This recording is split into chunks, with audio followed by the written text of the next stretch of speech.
Have you guys ever noticed that right when you make up your mind, right when you're determined to say, you know what, that's it, I'm going to change my life, I'm going to do something better, or I'm going to start a new leaf, I've made up my mind that I am now going to do this instead of the opposite.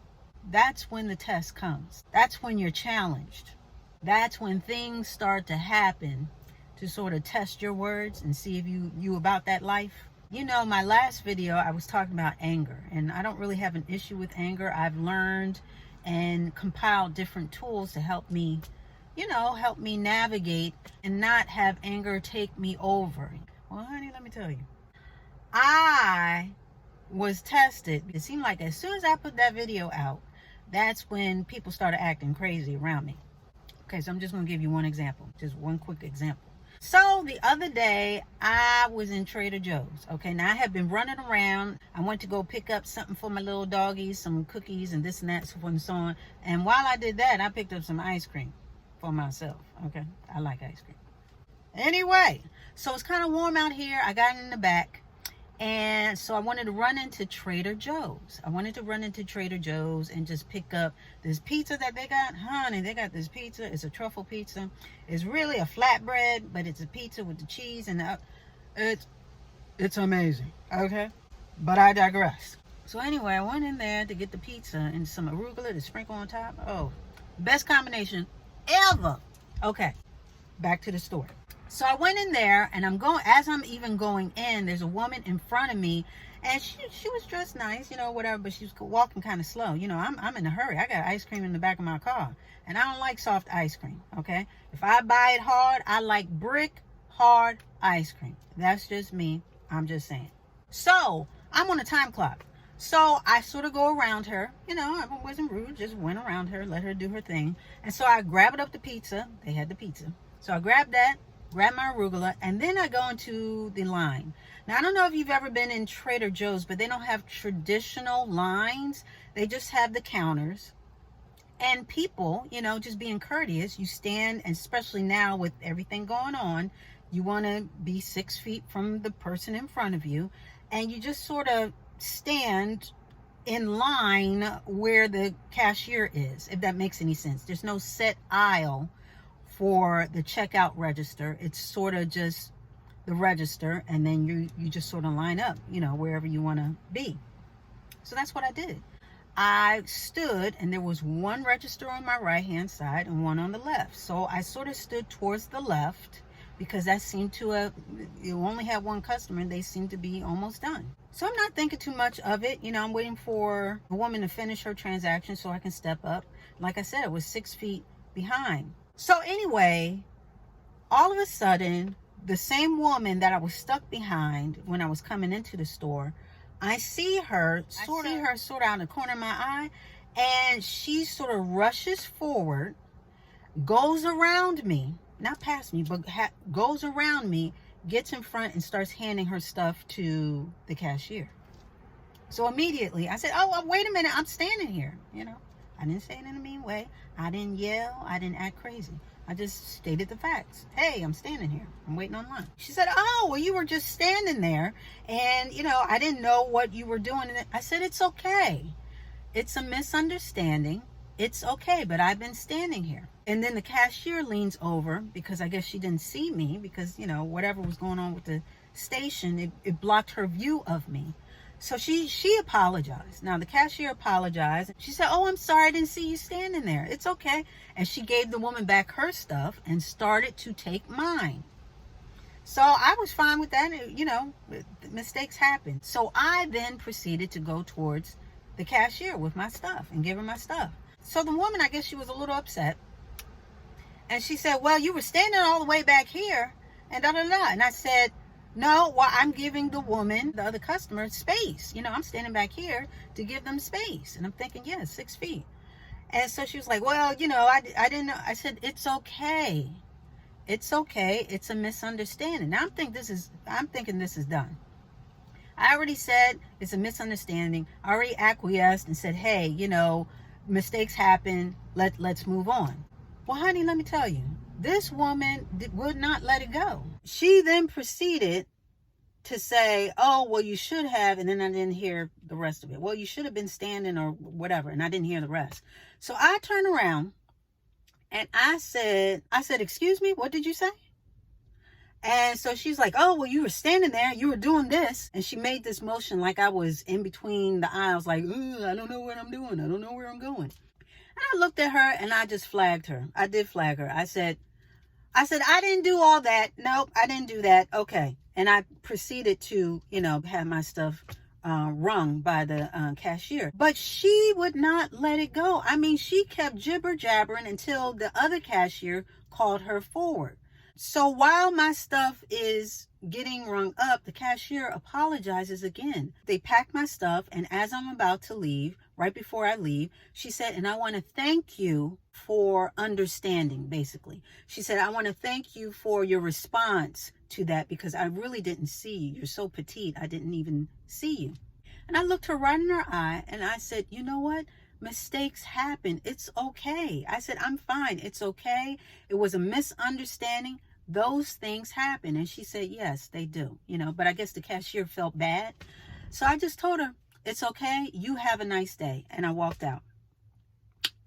Now, I wasn't in jeopardy of going off because to me, that wasn't even a reason to go off. I was more so surprised because she literally had to go around me to get in front of me. It's not like I was in the other aisle or standing behind the other register and she just went past me. She had to literally navigate around me and then stand in front of me. And I thought, the nerve, I said, wait a minute, I'm standing here. What do you think I'm standing here for? You know what I mean?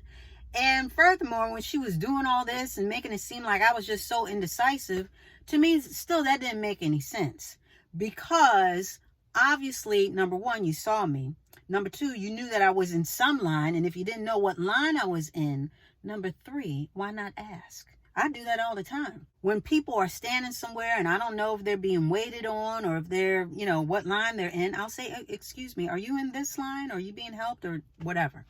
So again, she thought, I don't know what she was thinking, but I will say that she was trying to make it bigger than what it was. And I think she was more upset that even the cashier acknowledged that, no, okay, I made a mistake. And whatever else. So I have two triggers, okay? Two different triggers that really ruffle my feathers. One is I don't like liars. And number two, I don't like stupid stuff. And when I say stupid stuff, I mean something like that. Something that can be easily avoided, but people don't think to take the extra step. Or when people do things that don't make sense to me, okay? So, of course, this one sort of fit the latter. So, again, I wasn't in jeopardy to blow up because I didn't feel that it warranted that. And I told you, I don't go back and forth with people. She was lucky to get even that out of me because usually I'm just like, it's, that's why I try to calm the situation. Said, it's all right. It's a misunderstanding. But she kept going. I'm telling you, she was chomping at the bit to make some type of point. And it was like she was egging me on. It seemed like the more she was talking, the more she was trying to egg me on. And I guess engage me some more. And I was not going to take the bait. So I only say that to say, it just made me think. I just did a video on anger. I told y'all how far I've come. And here we go with, because that wasn't the only thing that happened that day, like I said. But it's just funny how when you make a statement and when you stand on something and when you decide to do something, that's when stuff starts happening and starts testing you. You know what I mean? It's like right when you say, you know what, I'm going on a diet. That's when the ice cream goes on sale. When you say to yourself, you know what, I'm going to get me a better job. I am tired of this. I want better. I'm going to go looking for a job. That's when the computer decides not to work and you can't print out your resume. When you say, I'm going to start saving money, that's when an unexpected bill pops up. When you say, I am over him, I am done with him, I don't want nothing more to do with him, that's when he sends a text saying, what you doing? I'm telling you, it seems like things come out of the woodwork right when you are about to make that change, right when you are about to turn a new leaf, right when you make that statement of how things are now going to be, okay? That's when you are tested. That's when you are really challenged to really stand on what you believe, stand on what you are saying, and back up your words. So things like that happen. And I'm telling you, these tests are coming. If you're already not in the midst of one or a couple, I'm letting you know that these tests are going to happen, and don't fall for the okie doke, because these tests not only are going to challenge your faith and challenge the veracity of your words, but also to see if you're going to see that thing, that it that you declared, that it that you said you were going to do or going to have. It is going to see if you are going to see it through. Yep and yep. And it happens all the time. It's going to test your mettle, but I'm telling you to stand firm on what you said and whatever God has already backed up for your life. If it's on your heart, if you made up your mind to do something better, to have something better, to experience something better, I need you to hold on and not give in to these trials and not falter when these tests come, because they will come. And it also means that you're pretty close to getting what you want, even if it doesn't look like it. It may not look like it, it may not smell like it, it may not feel like it, but again, if God put that on your heart and you made a declaration over your life of what you are now going to do and have, or not do anymore, or not deal with anymore, I need you to stand 2 feet and 10 toes on it, because this is about faith and perseverance. And also another reason why these tests come is also to take away your testimony. The devil has a way of playing tricks. He wants to kill that testimony before you're even able to make it, because a testimony is a strong thing. Not only does it prove God's faithfulness, but it also proves your faith in him. It also proves the fruits of your labor in having faith in him. And he don't want that. So a lot of times it's just to take away your testimony, take away your voice, take away your celebratory voice, take away that celebration. Victories that are coming. They're coming, but you got to push through these tests.